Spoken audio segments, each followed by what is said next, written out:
you're weak if you feel your feelings, which is insane, because why would you act against yourself? You've got all this knowledge and intel, much more intel than your mind can capture. Not that there's they need to work together. Why would you ignore that intel? It's crazy. There is a bringing to consciousness. So this is the rational mind, that awakening, the illumination, enlightenment of your mind is understanding how we're socialized, understanding the context that we have been brought up in and why our culture's like this, so that you can sort of start to awaken to what all these constructs are, and you can start to lift out of it. And you can use astrology as part of that, or you can use astrology to reinforce that.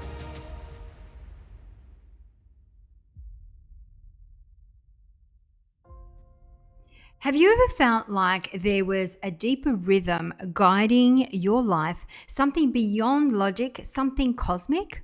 Well, in today's episode, we are diving into the ancient language of the stars with none other than Vanessa Montgomery, a trailblazing psychological astrologer who brings astrology down from the heavens and into your hands.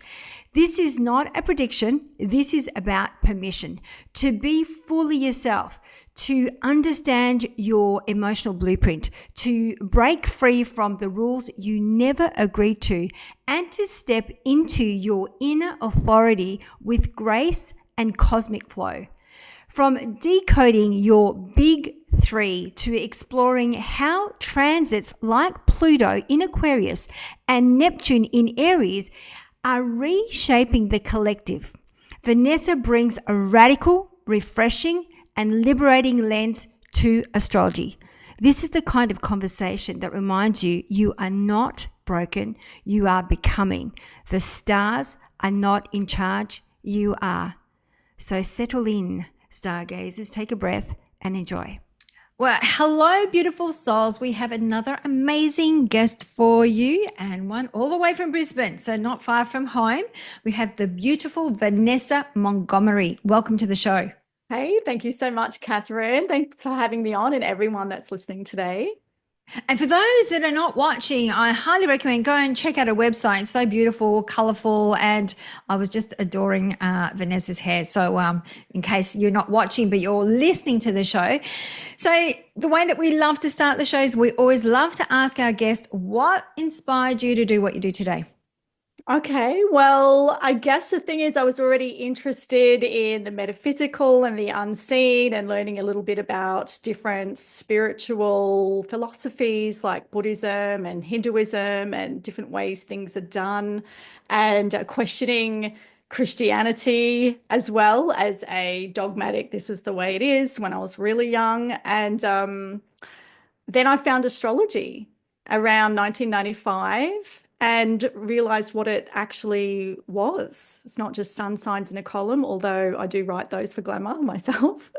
However, I found what it really is, and it's such a thorough, deep investigation of the self, what's happening, the timing. It's just so valuable that I embraced it straight away and just dove in, and I'm still there. So the other side of it is understanding and validating myself and understanding other people. So I guess there's three parts: understanding other people and appreciating them once I understand, oh, that's different, but I get it. Awesome. You do you.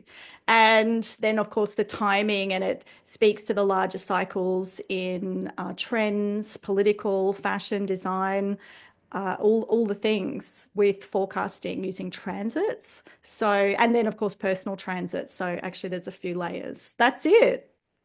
So I love the fact that you even brought up that obviously does, I think you have a deeper sense of self through astrology because you do learn so much, but then the way that you said, but then you understand others, which makes you a little bit more compassionate. I'd say so, but I'd say that's in my chart. So yeah, again, it just reflects on itself. I'd say that's in my chart because I've got a lot in the seventh house, which is the house of the other. So I'm driven to understand others. I've got an interest in other people as well. And then, of course, the reflection on oneself and where's the separation actually? Where am I? Where am you? And it just gives so much information about that. So yeah. Okay, so you were talking about more serious chat, because I was just thinking that if I understood as much as you understood about another individual, I'd be more patient with them and more compassionate, because I understand, oh, that's who you are. You, like you said, you do you. Yeah. I love the fact that you said that. So Yeah. what specifically got you interested in psychological astrology? Well, I had a friend that was studying astrology at Astrosynthesis in Melbourne, where I was living. And every week she'd talk to me about what she was learning. And I just found it so interesting. And there was a point where I really didn't understand what she was saying anymore. And I thought, I need to learn this language. And I went to where she was studying. That's why I went there. It was already appealing through what she was saying and the insights that she was discovering through all the readings that she was doing. I was like, oh, wow, that's amazing. I was getting a demonstration every week with her explaining it all. So I went there, thankfully, because it was a really great school. And here we are. And my teachers are still going, and they've sort of come back on this internet age, and they're getting out there. And so it's really great to see. Oh, I love that. I love Yeah. that. And so what has been some of the most transforming moments for you as you've like delved into astrology? Oh, there's just been so many. I think the self-revelation, like, aha, that explains that. And if other people don't get me, I get me. It's the validating side. So, say I've got a lot of fire, a lot of Sagittarius. Um, so there's not many stations on my dial. There's fire, Sagittarius, and then I've got this Mars in Pisces. And so, where am I here? Am I just dreaming, or am I actually doing something about it with the Mars in Pisces? I've got, all this energy and enthusiasm and, this philosophical outlook. I love to understand things, but maybe I'm not so practical. And it just puts all of that into view, and again, back to the self-validation and also okay, I don't have any earth in my chart. I need to remember to actually, what do I do? How do I ground this? How do I create boundaries? How do I, build the material side? How do I put this into action? Like earth signs are always like, yeah, but what about the here and now? That's a great idea, but what do we do with it? Whereas the fire signs and the air signs, we all just want to know the concept and figure it out and understand it and then move on to the next idea. But the earth signs really want to know, well, what do we do? Give us some action steps. So it's all of that. There's just so much. Where do we even start? I love so much about it. And it's given me personally so much. And you mentioned before that you write for Glamour magazine, Mhm. where you do the sun signs. So talk us through, because I know there's a lot of people that read the star signs and go, "Oh my God, this is going to happen to me," and and I think it, and I'm like, no, I think it really it's a theme. It's like an overall theme. I think it really depends. There's a lot more to it. So did you want to kind of Yes. unpack that a little bit? Yeah, I will. So I'm the resident astrologer at Glamour Magazine America at glamour.com. And I write a sun sign horoscope with a bit of an introduction every week. And it's a very, very, very broad general lens. There is a technique to writing sun sign horoscopes. I like to write them when I'm really, really tired, because I feel like my brain gets out of the way and I can just sort of channel or intuit a little more, but there is a technical side that we do use. So I try to keep things positive. I try to keep things, remembering could be priming people, setting up a framework. We want that to be positive. We want it to be a point of reflection, perhaps, if we're looking at a broader way of looking at this. Don't just pick up what a random astrologer has said about how many tens of thousands of people that is one sign like Taurus. But then again, it might actually really be specific to you if, say, I'm talking about Uranus transiting through Taurus, and this is what the theme is. If that's hitting your sun right now or your ascendant, you'll probably really relate to that, and that could be some good general broad advice in it. But personally, I was never really interested in the sun sign horoscope. It wasn't enough. Again, it was when I discovered what astrology really is that I was taken by it, really, truly. So you actually look at the aspects as well. It's not just you don't write just about the sun sign, the star signs, or the sun signs. It's Well, you actually talk about the aspects that might be available for each sun sign. so yeah, so really it's a blend of things. So you could be reading it for your rising sign, because really that's how we set the chart up to do the technical side of writing a horoscope. But I might speak to, again, say Taurus as an example, with Uranus going through Taurus. If I speak about that, that's then someone's sun sign. So sort of I like to say read loosely for your rising sun and also your moon. A lot of people relate to that. But just read it and see. If you know your chart, you'll know more specifically what house your sun is, what rising you've got, and it will make more sense. But I've got to write it fairly generally so that if you don't know that, it's still going to resonate and make sense. Again, like I said, I write it when I'm really tired, so I can just get my brain out of the way. And, it's sort of which is the right thing to say out of all the things I could write with this technical information I am actually working from. So read it and see sun, moon, or rising, which resonates more. And so it's coming through you. And so for those that don't really understand, what is the difference between your ascendant, your rising sun, or sorry, your rising sign, your moon sign, and your sun sign? Because I know, like for me, moon sign's kind of like emotional. Sun is more like how I express myself, maybe related to career. And then like my rising is what I'm stepping into. It's like almost like forecasting what I'm, preparing me for the forecast, the cosmic forecast ahead. I'd love to hear it from your end because I mean, that's just my understanding. Okay, so yes, the rise, well, people are calling them the big three now. And I think that's just for newer people that don't want to go out to what is Pluto and beyond. So the big three is your sun, moon, and rising. The ascendant is what sign was rising on the horizon when you were born? What was rising? And that speaks to how you appear to others at first and how you approach new situations. Like when you get out of bed, when you arrive at a party, what do you do? Taurus, what's Taurus rising going to do? It's going to head straight for the food. What's Gemini rising going to do? It's just going to start talking and sort of ground themselves there. What's Scorpio rising going to do? Hide in the corner, surveil, go stealth mode.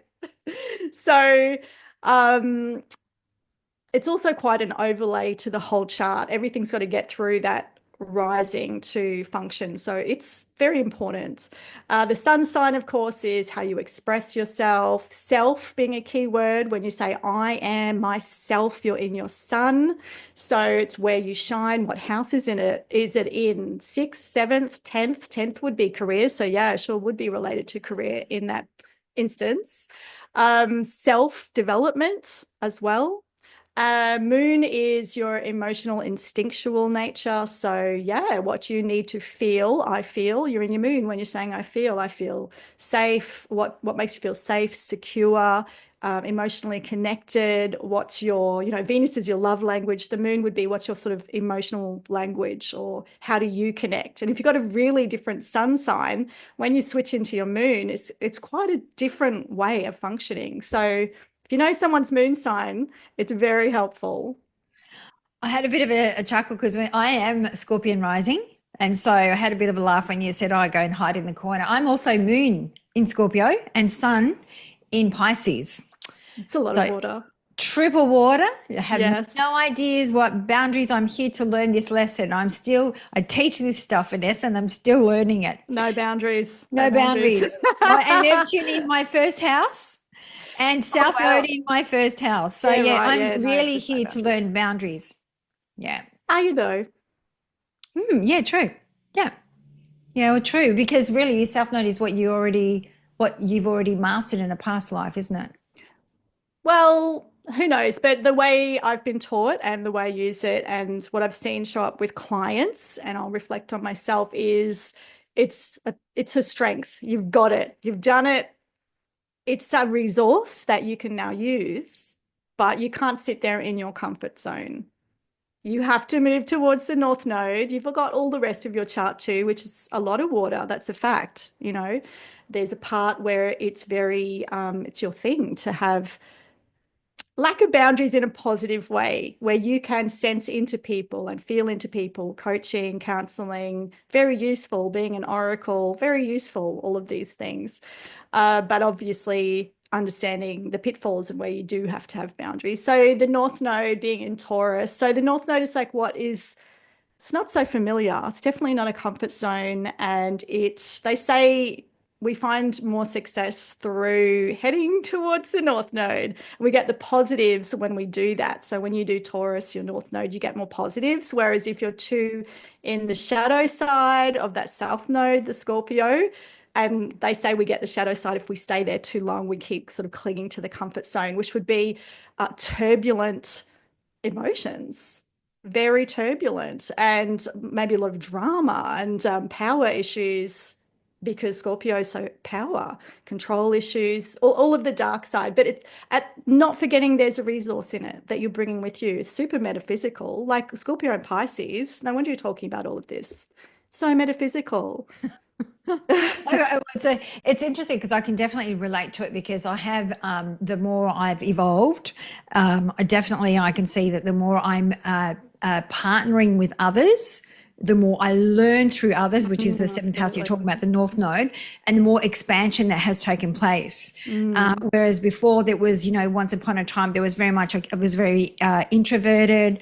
I don't know if I trust anybody, because of all the experiences that I've had, and that took me nowhere. The moment I let go of all of that and decided to go, if you feel like you're not going to trust anyone, then you'll project that into your reality and you'll keep attracting more of that into your life. So it has been a massive learning curve for me. Absolutely.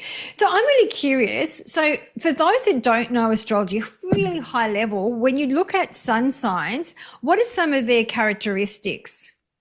With sun signs? Yeah, so if you look like a typical Virgo, they might be perfectionists, like you talked about, a Pisces might be like, what would be kind of like that one word that overarches the signs for those that don't know anything about their sun signs or whatever. Well, adding to that, you've got all the planets in different signs. So if it's the sun in that sign particularly, it's like what you're here to express, but also what you identify with. So you might identify as a Virgo with, your punctuality and your tidiness and how organized you are. It just might be a real overlay, and part of your self-development might be through that, or that's how you might shine. So Aries, of course, would be impulsive and a go-getter, initiator.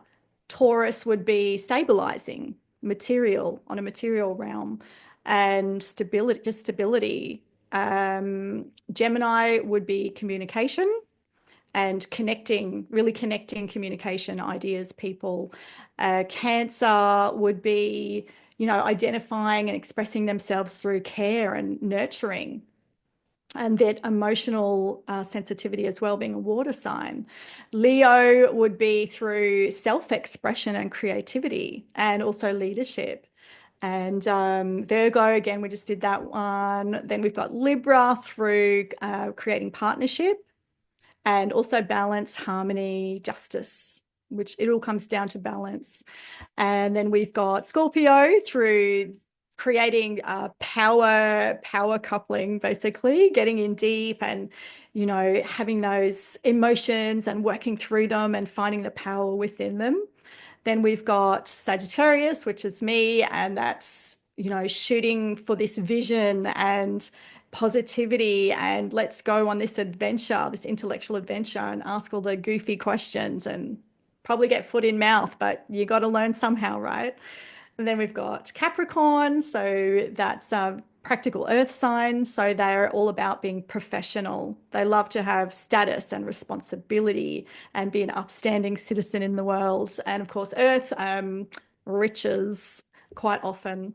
We've got Aquarius, which is an air sign. So you put all these other layers to it. It's an air sign. It's the third of the air sign. It's fixed air sign. So air is communication and intellect. It's the highest one. So it's to do with the collective. It's very humanitarian. You've got fixed ideas. It's a fixed quality, fixed ideas.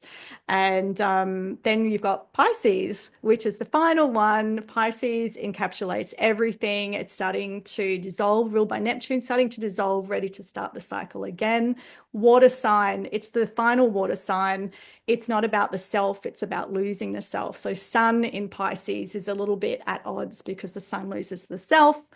Hence, no boundaries. Who are you? Who am I? That spiritual, artistic, beautiful side of Pisces that loves to, the empathy. I feel you. In fact, I don't know where I stop and you begin, actually, which is that little boundary bit. A lot of water needs containment, but it's also strength. Yeah, I remember even working, like running or facilitating workshops physically before COVID, of course. I used to do a lot of that. And I used to pick up on other people's stuff all the time and say things like, have you got a headache? Because then all of a sudden I've got a headache. And then I go, how do you know? So but, psychic. I'm a massive empath. And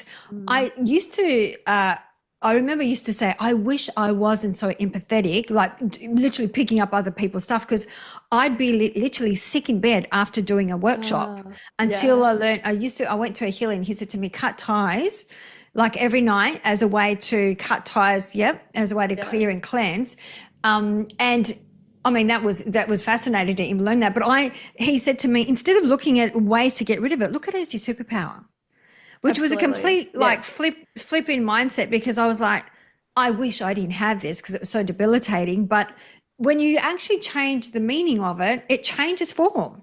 And so the moment I looked at it as a superpower, it wasn't such a burden. And it wasn't, I felt like if anything it kind of went through me, not stuck with me. Yes. Yeah. I learned transpersonal counseling, and everything that we did, and I think this was a really good habit to pick up. They were saying, in the best for a healing outcome, in the best interest of the person, for a healing outcome, it's, cosmic or universal, whatever energy. It's not me doing it. It's through me. So it's always positive. It's not you. It's not draining you.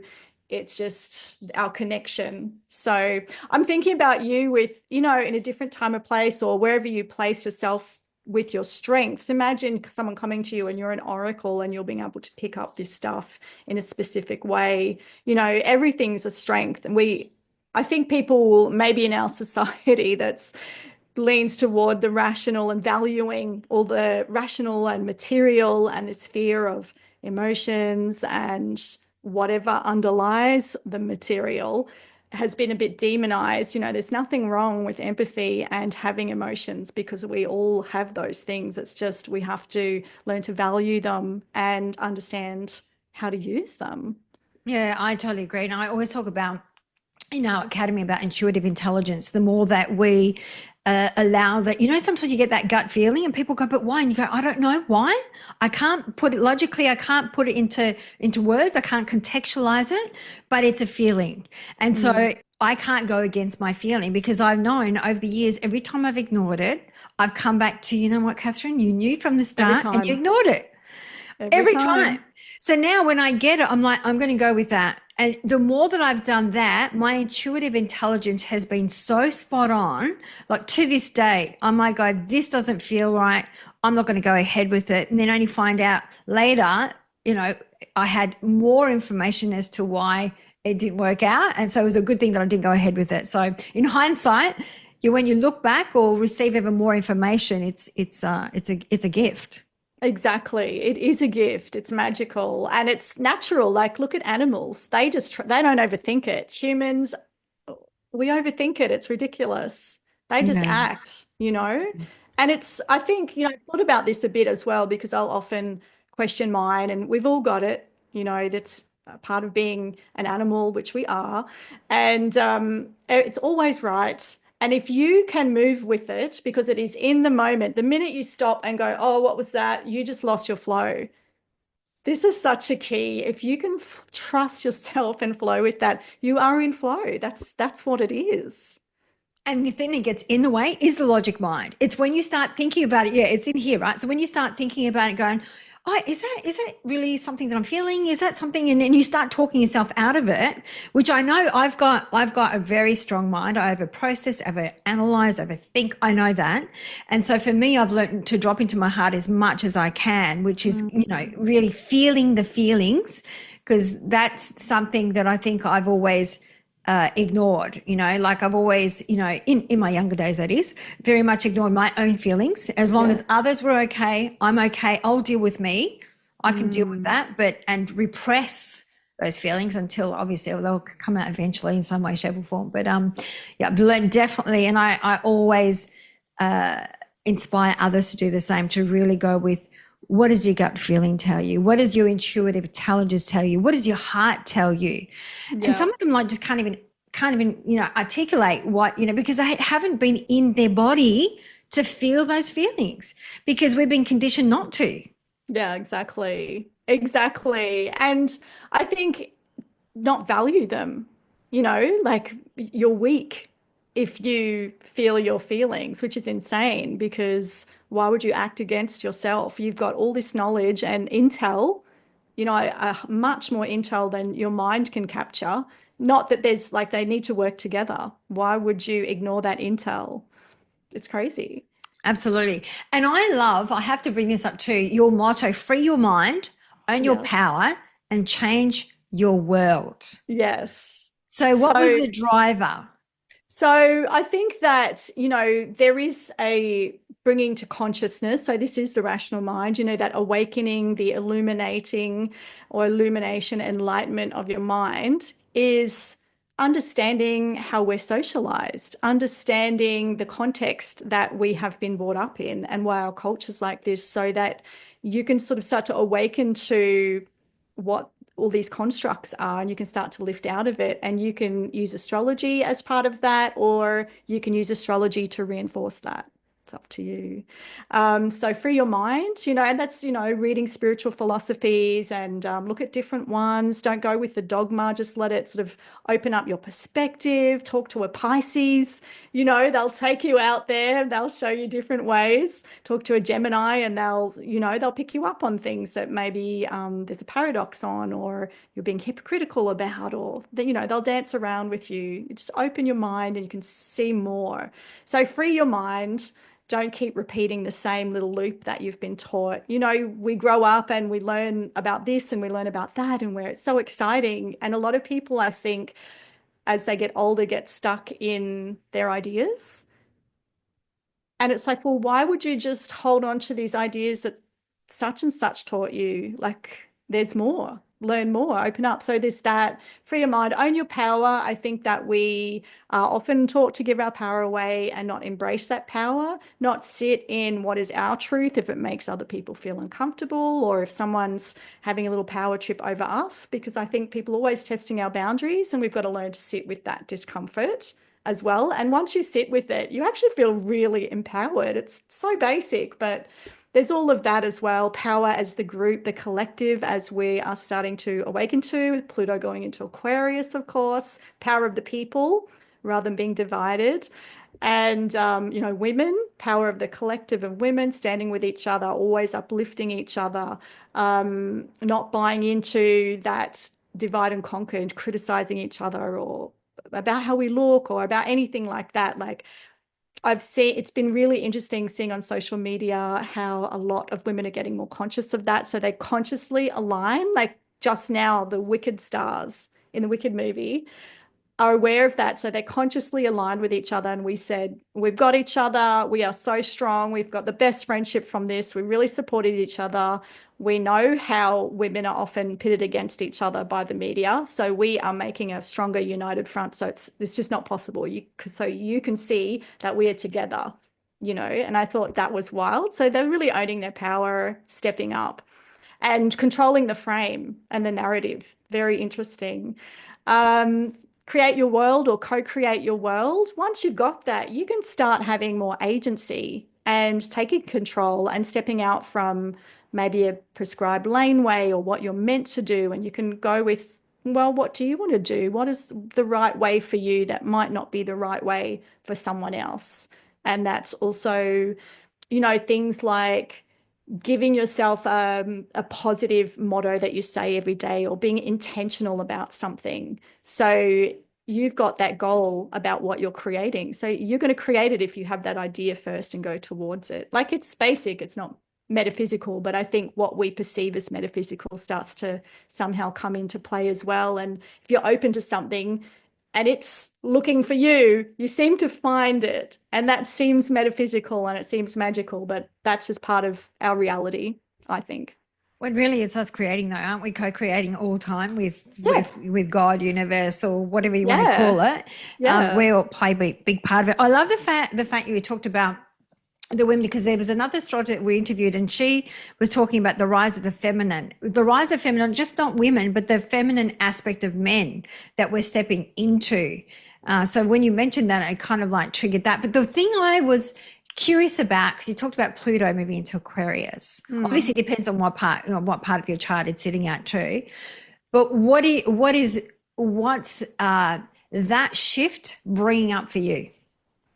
Well, yeah, exactly. So, how is it landing in one's personal birth chart makes it a personal story within this collective story that we will all experience. So, for me, I have so much in fire and air and very little, nothing in earth except for rising, nothing in water except that Mars in Pisces up there, intuiting everything. Um, so once something hits a fire or air sign, it sets off most of my chart. So most of my chart is now going off. So I'm at a milestone with Pluto, which is the Pluto trine, natal Pluto trine. So it's very flowing. It's trine my sun, it's trine Neptune, it's flowing. So I've really felt this fantastic shift. Like the wind, it's an air sign. The wind is in my sails. I just feel so uplifted and really positive.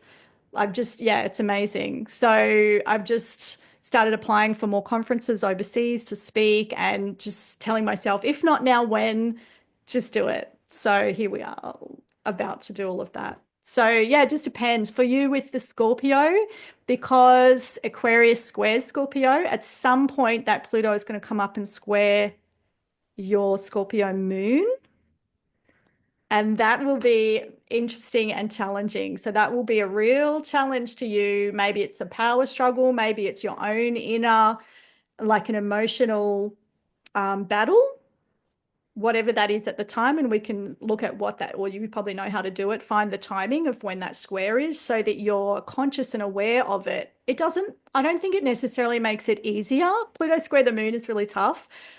But it's also, if you like to rally to a challenge, and Scorpio is a very strong sign, they do like a challenge and they do like to get in and get all transformative. So if you know that that's happening, you'll be more conscious about any scenario that is capturing that archetype and playing out. You won't be in it subconsciously. And this is where astrology is super useful. And of course, understanding that psychological way things play out.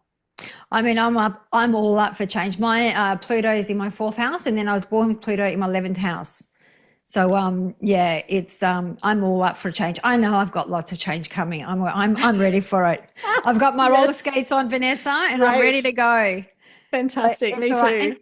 And I'm not afraid of change. I'm not afraid of transformation. I've gone through so much change. And I think that's we always say at the Academy, we have three principles: no attachment, non-resistance, and non-judgment. And so I think that's the other thing, that when we learn how to dance with these archetypes, not resist them, understand that they're playing a part, then we are allowing them to play at the highest vibrational frequency rather than not their shadow aspect. We're allowing them to be at the highest and in their light.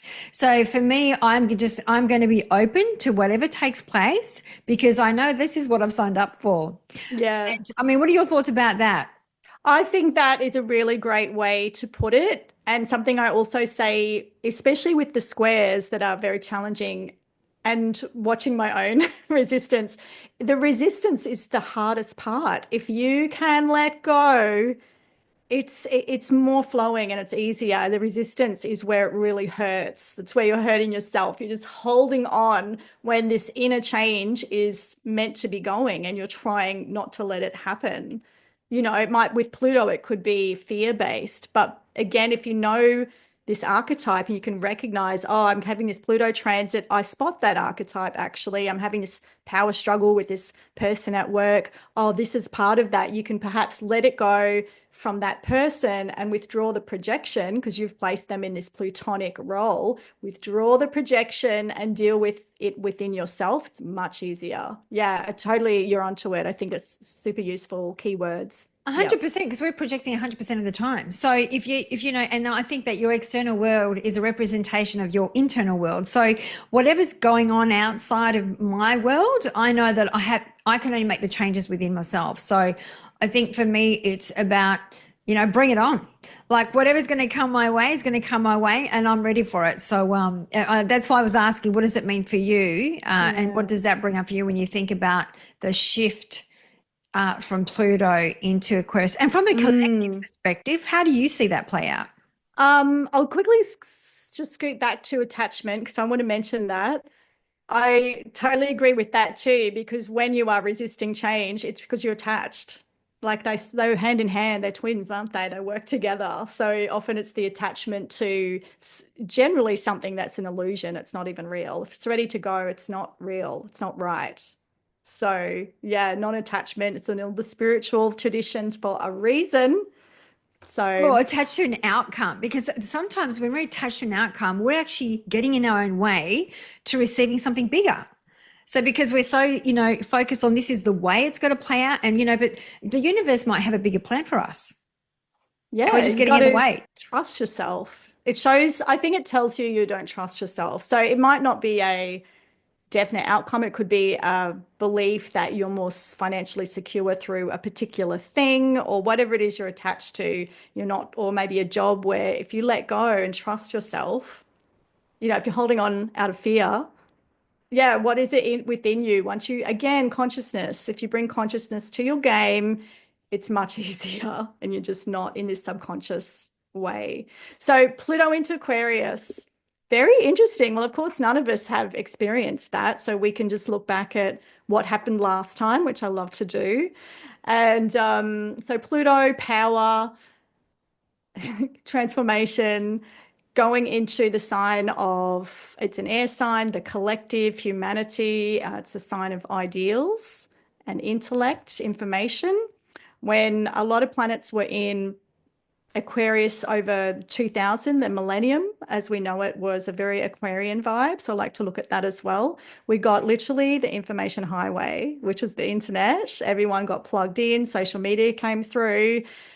So here we are with Pluto coming through, and there's a positive and a negative. Pluto does bring up challenging, it can be hard before it gets easy. So we've got AI coming through, we've got surveillance technology coming through, which is already being used to have power over people. So I like to say with this one, just watch the balance. Is it the power of the people? Are we going to unite and be collectively powerful? Because our power is in being collective. Or are we going to be power over the people? Are we going to stand up for ourselves, or are we just going to be controlled by all this AI and surveilling that's coming through? A bit of both, maybe. So again, if you're aware of that, you can maybe consciously be more collective about things and maybe use the law to start blocking perhaps things while you still can. If it's to do with surveilling or protesting, like we're seeing all these protests happening, people are starting actually to stand up for other people. And last time there were so many uprisings and revolutions. You had the American Revolution, and then off the back of that, the French Revolution, because the French put money into the American Revolution, and then they lost a lot of money doing it. So the king was in big trouble, and they were pretty much broke. And there were other aspects. It's interesting to look at other aspects that point to Madame Guillotine. Off with the head. So a planet's in Leo, with the hair, Aries with the head, off they go. But we are seeing that vibe already set up, aren't we? We're seeing a lot of unrest, and people already starting to talk about, civil war in America. And we've got other things coming through with Neptune going into Aries, which was the civil war last time. So these two things are going to be at the same time. a lot of change, a lot of unrest, a lot of and maybe we need change. Maybe we need that change. And let's just hope people pull it together and work together for the best interests. So I think technology, we've hardly seen anything yet. It's going to go wild. I think with science and ideas, very interesting. Air and Mm. fire, ideas, action, technology. My talk at the Australian conference that's coming up in January is Neptune going into Aries, and that brings in Pluto as well, because these two have been traveling together. All of us have it in our birth chart sextile, Pluto and Neptune. So again, they will be working together. I think Uranus is in the mix too. So it's not just one thing. It's a picture with different threads and flavors that all work in together. And so, what if just high level? If you want to talk a little bit about Neptune changing sign, what does that mean? So Neptune is in each sign for 14 years, and I like to call it the sign of the times because the outer planets, you can look at trends. There's a flavor. The sign that they're in shows a flavor. So Neptune is a planet of spirituality. It rules Pisces in modern astrology. Its function is to dissolve. It's like the doorway to spirituality. So it will often take, it might make people feel tired because it wants them to slow down, or it wants, I should say, you're ready for, this is your timing, slowing down, going into a more ethereal space. It dissolves boundaries because otherwise you're not going to reach through and understand there's more than this. Super spiritual if you use it in the right way. It can also be a sign of escapism. So in terms of trends, it's been in its home sign of Pisces since about 2011. And we've seen all these Pisces themes. So on the high road, arts has been amazing. The illustration is off the scale, so beautiful. There's been all this awareness of empathy and feelings and all sorts of things. And spirituality, astrology's really risen up. Millennials kind of took us there, tarot, the mystic, everything's really come through during this time. And last time it was in Pisces was around 1850-ish, when seances were huge, huge. They were doing them in the White House. Spirituality just, again, was just off. And with trends, we've had millennial pink, all these beautiful soft colors, metallics, rose gold finally made a comeback.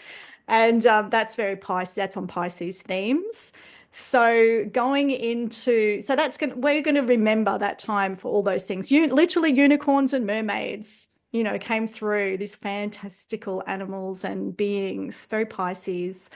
On the flip side, Neptune is very escapist, sensitive, trying to escape this mortal coil, this reality. And we've seen a lot with, drugs and addiction to social media, just escaping, binging, just there's no stop. There's just this onward scroll, just lost down these rabbit holes. It's very Neptune in Pisces, I think. Um, Going into Aries, so this is going to be a 14-year run if you take the planet of what is spirituality and the sign of the times and trends through movies and design into Aries, fire sign. It's a solo individualist sign. It's the deity of war. So I think the gyms are going to make a comeback and it's all going to be about the muscle and the strength. And I can totally see the bros walking on hot coals, finding their inner God. We're all going to be, no more ice bars. It's going to be all about the hot coals. I am laughing if that happens. Hilarious. So I like to be amused and think about, well, what could we see? I think that it will be really challenging ourselves individually. I think looking back at last time, which was the American Civil War, people fought the good fight for a higher ideal, for agency for others. And that's a beautiful outcome of the deity of war being in a sign that's so idealistic and, or a Neptune so idealistic, being in the sign of, war. And agency, Aries is all about agency and independence. So it was Neptune sort of coming through to provide independence to those. So I'm just wondering what that's going to be this time. We've already seen, with Palestine, so many countries and people are getting behind these people that are, for whatever reason, being bombarded and, herded into a corner, and they're at peril, and people are just saying no, no, stop. Their empathy is really strong, and I wonder how that's going to go once this shift takes place. Because, Neptune in Pisces is very empathetic, but when it goes into Aries, I think there's more action. So we'll Mm. see. I Yeah. love that. And then you also mentioned Uranus, Uranus is shifting signs as well. What does that mean for us all? Yeah, so Uranus is also shifting signs. So a lot in one period of time, starting sort of through this year and then through next year, because some shift back and forth in a retrograde. So with all of them changing signs, there's a lot of change. It's not just one. So Uranus is a planet that represents technology, science, sudden shocking change, innovation as well. So it's been in Taurus since 2018. So we've seen, again, in trends, we've seen all these earthy colors.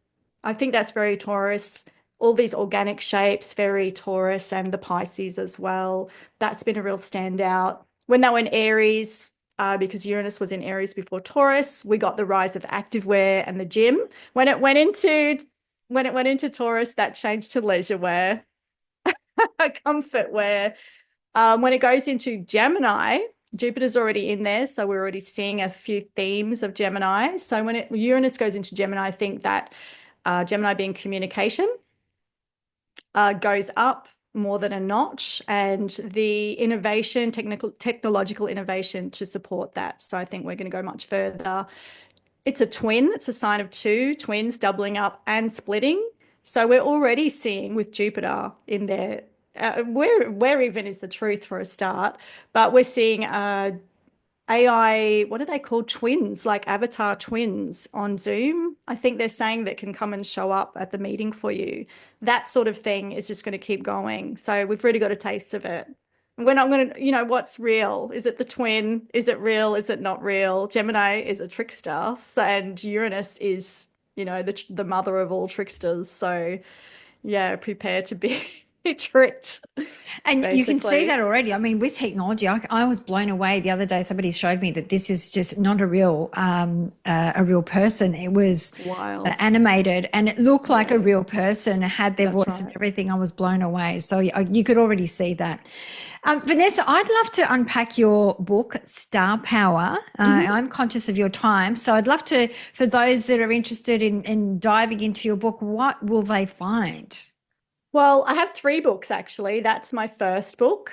Yeah, so that Star Power is all about the basics and fundamentals you need to put together for a birth chart.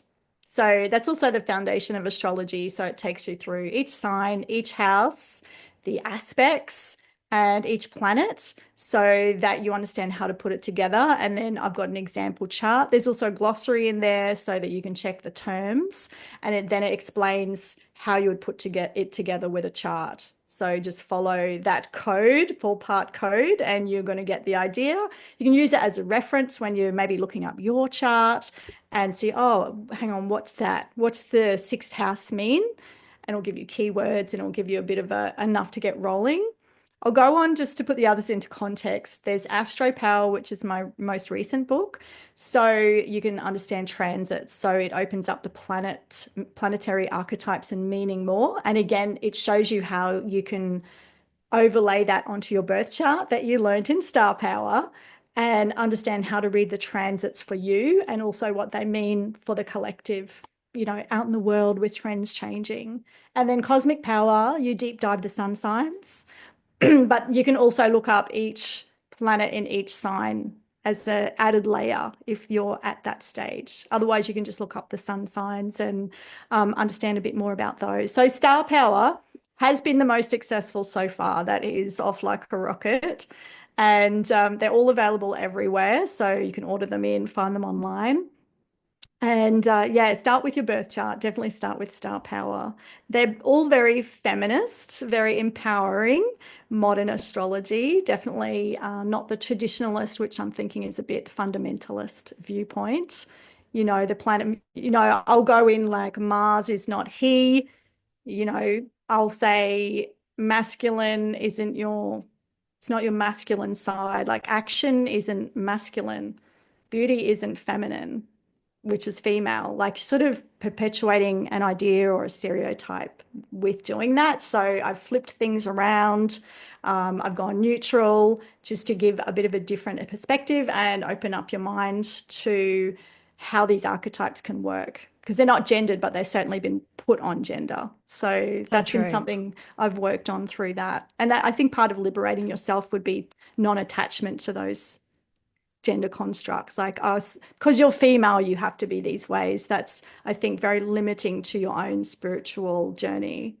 I love that. It's more a balanced approach, right? Because the dichotomy of the archetype with a light shadow male or female are there, but it's just how do you be like in the center, balanced, not play either part. But what does that look like as an individual? So I really love the fact that you've done that. Yeah. That's amazing. And also that these things aren't gendered. So you've got light and shadow, but it's not male and female. It's not gendered. So is it action? Is it love? It's not your feminine side? And I say that because, I mean, I'm not straight, but a lot of straight, say women and men, are more invested in, women feeling like they have to be feminine, and, they're insulted by calling them things that are masculine. So there's an attachment there. So I think it's a really great way to bypass that, is just get rid of Gotcha. the gender. Yeah, Yeah, that's I love one of the that. things. Yeah. Gotcha. So that's more about the attributes, the essence, rather than a gender. Because you Yeah. were saying And like power and love and they're not action. gendered. Yeah, it's not No. feminine or masculine. But of course, our culture has constructed that. So I think in our mind, it can be hard to not identify with those things. It can be hard. So this is a really great way to bypass that and not keep perpetuating those ideas, I suppose. I love that. I love that. So, Vanessa, are there any questions that I haven't asked or any information that you would like to share with our audience before we go into our three shiny gold nuggets? Um, I suppose what is your how have you found what's the intersection have you found that has been the most useful with what you do and where astrology's come in? Like how has that taken perhaps what you already do to another level? Oh, I love the fact that you even asked that question. Now I feel like I'm being interviewed.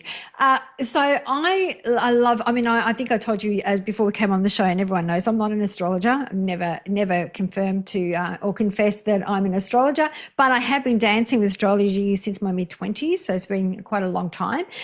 For me, I do coaching. So the way that I love to bring the astrology is I've got an Astrolife blueprint. And so really it's the way that I've seen it work is that it's about the theme or the areas of their life that are not working. So basically in the wheel, they'll write down from 1 to 10 what area of their life, in each area of their life. So the first house about the self, the second about money, and it goes around. And it will be just more around like, what is important to how satisfied first are you in those areas? So you rate yourself from 1 to 10, and then how important it is to you. And then we look at where are the biggest gaps and we unpack that house pretty much. But I've incorporated astrology into the coaching because it's been so profound, because people are connecting it on a different level. And I think that these archetypes speak for themselves. So I don't do predictive work. I don't read anybody's charts, but definitely ask the right questions for them to bring it to life for themselves. And we don't even have to have their birth, their place of birth, their time of birth, or anything like that. It's just filling out the Astrolife blueprint. So I think astrology, and I've seen so many people combine it with so many things and to bring it to life. So whatever, I've seen even like health practitioners that incorporated astrology. Even the royal family use astrology. Yeah. I think everybody uses astrology in some way, shape, or form. But I just see it's another language. It takes things to that next level. Interesting. And yeah, that's it, isn't it? It incorporates all the main archetypal energies. It is psychological astrology, and there's a reason it's lasted or survived for thousands of years as a 100%. system or a framework. It's a Yeah. science. People think it's woo-woo, but it's actually a science. When you really, I don't think that I will ever understand it all. in this lifetime, because it's so complex and so much to learn. Because, I can look at my chart and think, why did I never see that? But I feel like it unravels itself, or it shows itself when you're ready to see it. I agree. Feel the same. I'll look at things and I'll notice something I've never noticed before with other people's charts. I know mine pretty well already, but with other people's charts who I thought I knew, but it's just time to see that and focus on that. And I think that's the intuitive side. It's definitely both, which is what I find so appealing. It's a framework. It's definitely a science. If science is about observation, it's all based on observation over thousands of years. And then you've got it as a framework, and your intuition can work with that. And that's when, your conscious awareness has picked up on something at this time for a certain reason. So follow that. We'll look further into that. Why has that popped up now? Yeah, because I think from a collective point of view, we can all tap into them. It doesn't matter where they are in your chart, or if you don't have, a specific element, doesn't mean that you can't access it. It means more so like, how do I activate it within me to bring that forth? That's it. And actually in astrology, if you don't have an element, what I was taught was you have to import it. It's good to know that, like, you might not be good at that thing, so you have to import it. And naturally, people say no earth, they might have a lot more earth signs. No water, they might have water friends, very watery friends that have much higher EQ that they can learn from and find words for and get them in touch with that. So same with, like, they might have to hydrate, or someone with no fire might have to put in extra effort to get attention, or eat more chili, spice it up, get their blood pumping. Whereas someone with a lot of fire might have an inner confidence and just know how to do all of that naturally. Yeah, it's all about balance, and it's about your balance, isn't it? Yeah, I love it. And so it's always like you weaved in a little bit of Ayurvedic there, Vanessa. Yeah, which is all kind of like, I think they all so They're all related. connected. They're all Yes. related. Yes, Yeah. 100%. Oh, Vanessa, this has been amazing. So the way that we wrap up the show is we love to leave our audience with 3 shiny golden nuggets. So what would be those 3 shiny golden nuggets that you would like to leave for our audience today? Okay, so first I came up with a reminder that the simple way is usually the best way. Sometimes we're thinking about things or overthinking about things, or we might bypass something because it seems too obvious or simple. But actually, I've noticed often the best things are really obvious and simple. You don't have to overthink it. So just remembering that. So, and intention is everything. So always set an intention. So maybe you can be intentional about the rest of your day if you woke up just kind of running on the rat wheel. Okay, just slow down and set some sort of intention. And that could just be about being present, or feeling something, or welcoming something in that you're looking for. Maybe it's just being intentional about how you're feeling and how you're engaging. So set one, we've just had a new moon in Sagittarius. Maybe set an intention for that: growth and abundance and vision and expansion.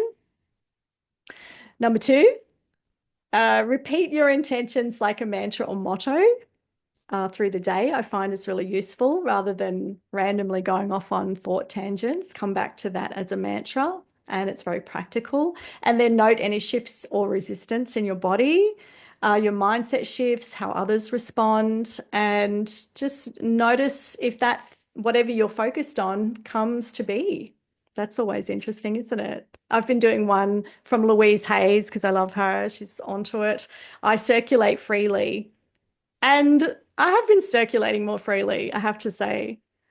I love that. I've got her cards. I love her. She's amazing. She's so great.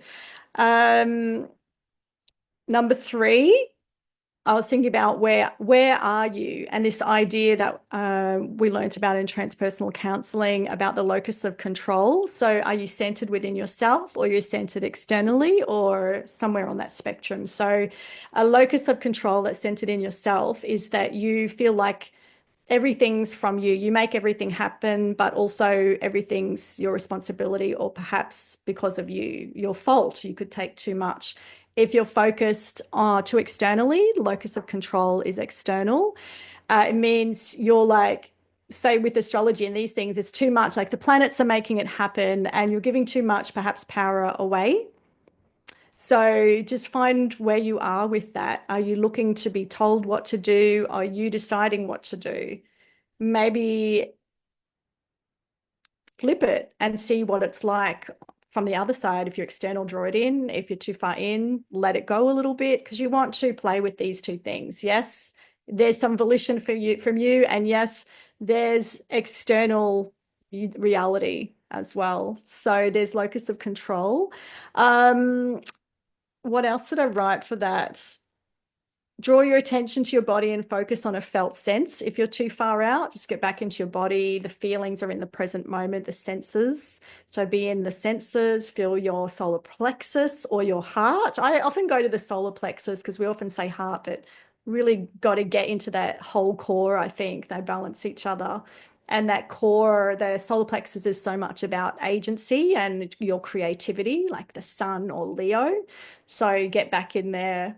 If you're too much in it, taking too much responsibility, maybe it's time to let go and just allow things to externalize a bit more and sort of surrender. That's when you surrender and give it to the goddess, or give it to the universe or your higher self, and get into a flow that way. I hope that makes sense. 100%. I like all three. I'm smoking because I had just a conversation just the other day in our class. The locus of control. Was that locus of control? Yeah, locus of control. The locus of control. And we were having the conversation, and this happens a lot too. Once you start dabbling in astrology, that you see all these different astrologers, and you get different readings, and they're all different perspectives, because they can only give you their point of view, or as much information they have. So you're very limited by the amount of information you receive. And I was saying to her the other day, where's your point of focus? Is it external or internal, where you're validating how to make that decision? It was very external, because all these astrologers and shouldn't I do this? Yes. And then I said to her, what would you rather trust? The without being disrespectful to any of the astrologers, by the way, but the limit mind of the individual, because it is all the soul mind, which is ever expansive, that knows what is right for you, that is ever evolving. So which one are you going to go for? The internal driver of what is right for you, or what people tell you should do, which creates confusion, because everyone's giving you different readings anyway. Yes. Yeah. So I love the fact that you said that. This is a topic. This is a really important topic, I think, and something I've noticed too. So as an astrologer, I find that there is often an expectation and a pressure for you to tell people what to do, give all the answers, be definite, and, this is how it is. But I think astrology is best used as a reflective tool, and to be more like a lot of the spiritual disciplines, where it's open enough for people to reflect and to use it as a tool and a framework. But people want you to tell them what to do. And I think a lot of women are socialized to follow, to not have agency. That's why Mars is masculine male. That's your action. That's taking action and being in the driver's seat. It's not masculine. You've got to let that go. You sit in the driver's seat. So I think because of that, more astrologers push into that, and they're the ones that will be platformed and listened to a lot of the time, not all the time. And then there's this way of, just being more open. There's the other thing I've also, so part 2 is the astrologers, yes, as you said, experience their own lens, and I'll say their own chart. Like, I love knowing astrologers' charts, because I can hear people speaking their chart, because that's their gift. Agree. That's their gift. But the astrologer has to know that they're speaking their chart and not poo-poo another lens, which I've also heard. So you can, like I said, I've got so much in the 7th house. I'm interested in other people. So I'm listening to the other astrologers and trying to work out, okay, so how did they see the world? How do they construct or express astrology from where they're located? If they're very first house people, it's going to be so different. So super interesting. So keep that in mind. And the third thing is, again, with this agency and women,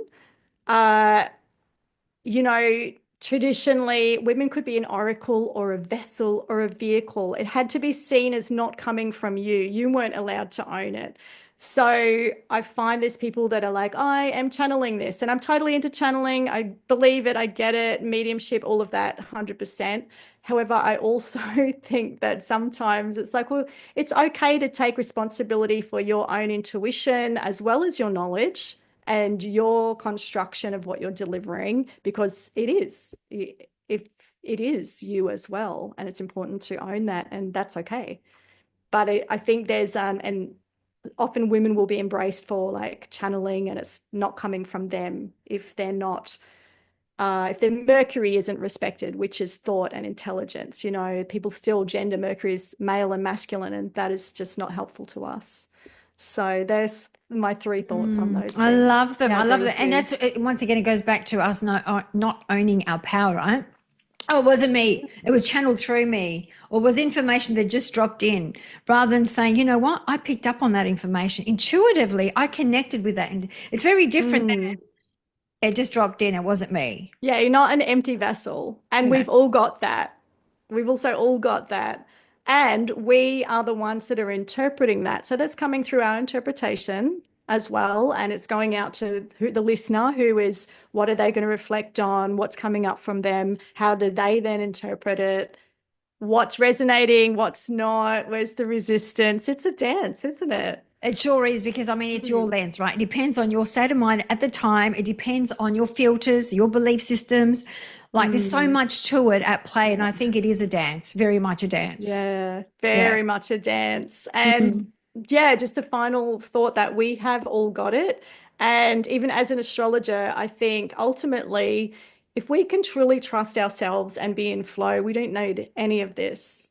But for me, it does help validate my knowing, because I might second guess things, unfortunately, because we weren't brought up in a society where we get to exercise this and be 100% confident with it's our instincts and our natural, goddess given abilities.